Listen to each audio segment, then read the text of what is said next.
Hi tears, எல்லா புகழும் இறைவனுக்கே. அனைவருக்கும் இனிய செந்தமிழ் வணக்கம். இன்றைக்கி மேரி லிஷியா கிச்சன் டைமில் வாழைப்பூவில் எப்படி வடை செய்து காட்ட போகிறேன். வாங்க வீடியோக்குள்ளே போகலாம்.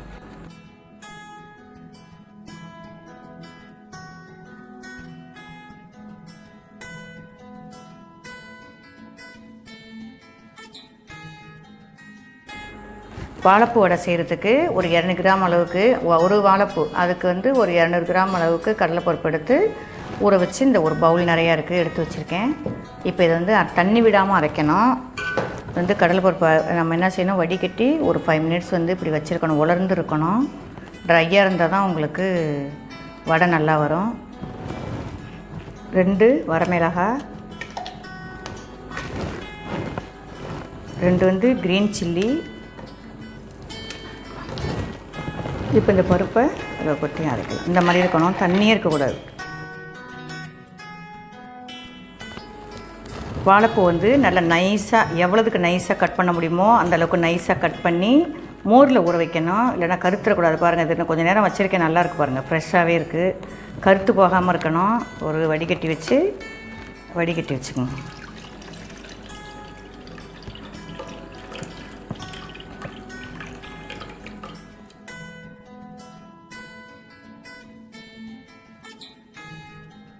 ஒரு சிறிய துண்டளவுக்கு இஞ்சி, 3 பூண்டு, அது தோல் நீக்காமல் இருக்கணும். அப்படியே ஃபுல்லாகவே நல்லா கழுவிட்டு போட்டுருங்க. இதை போய் நம்ம அரைச்சி எடுத்துக்கலாம்.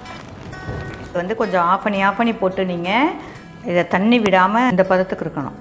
இப்போ இந்த கடலைப்பருப்பை ஒரு பவுலில் நம்ம ட்ரான்ஸ்ஃபர் பண்ணி வச்சுட்டு, இப்போ இந்த இருக்கு இல்லையா, நம்ம தண்ணி நல்லா வடிகட்டி வச்சுருக்கோம். இந்த வாழைப்பூ இதை போய் ஒரு சுற்றிக்கலாம் அதில் போட்டு மிக்ஸி ஜாரில்.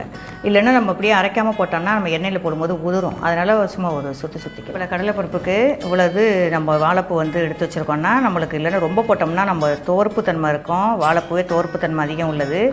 இப்போ இந்த ஜாமான்லாம் போட்டு செய்யும்பொழுது நம்மளுக்கு ஓரளவு நல்லா வடை கிறிஸ்பியாக வரும். அரைச்சி வச்சுருக்கோம் இல்லையா, அந்த வாழைப்பூ இந்த கடலை மாவோடு நம்ம சேர்த்துக்கலாம். 1/2 டீஸ்பூன் சோம்பு, சிறிதளவு மிளகு,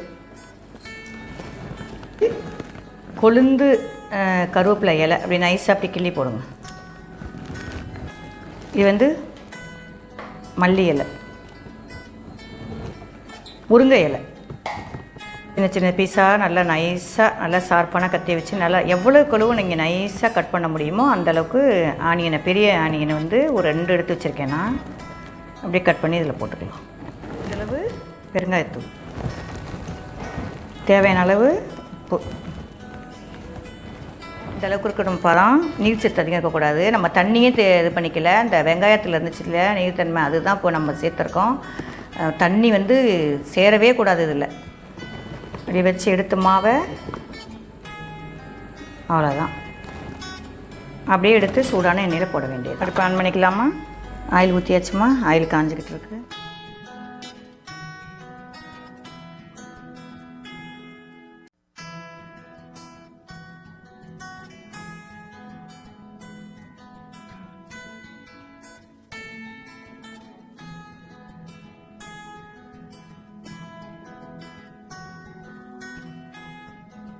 எஸ், நம்ம எங்கள் தோட்டத்தில் உள்ள வாழை மரம் இது. அலக்கு மொந்தன்னு சொல்லுவாங்க இல்லையா, அந்த மரத்தில் உள்ளது இது நான் வீடியோவுக்காகவே வச்சுருந்தேன். எங்கள் பாப்பா கூட என்னம்மா வெறும் இதாகவே போட்டுட்ருக்கீங்கன்ட்டு, சரி வீடியோவுக்காக நான் செஞ்சது. இது உள் உறுப்புகளுக்கு ரொம்ப நல்லதுங்க. இந்த துவர்ப்பு சத்து ரொம்ப நல்லது. ரொம்ப லேடிஸ்க்கு குறிப்பாக ரொம்ப நல்லது. இது சூட்டை குறைக்கும். இந்த சிஸ்டம் இதிலலாம் வேலை பார்க்குறாங்க இல்லையா, அவங்களுக்கெல்லாம் எப்போவுமே உடம்பு கொஞ்சம் ஹீட்டாக இருக்கும். அவங்க வாரத்துக்கு 1 முறை 2 முறை செஞ்சு சாப்பிட்டாங்கன்னா ரொம்ப நல்லது.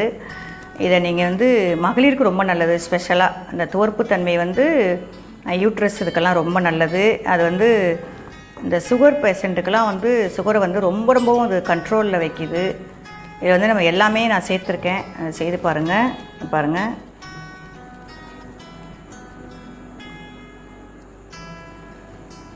நம்ம சேர்த்த ஜாமானில் 25 வடை செய்யலாம். ஒரு வாழைப்பூ 200 கிராம் கடலைப்பருப்புக்கு 25 வடை வருது. தாராளமாக ஒரு 5-6 பேர் சாப்பிட்லாம். தேங்க்ஸ் ஃபார் வாட்சிங்.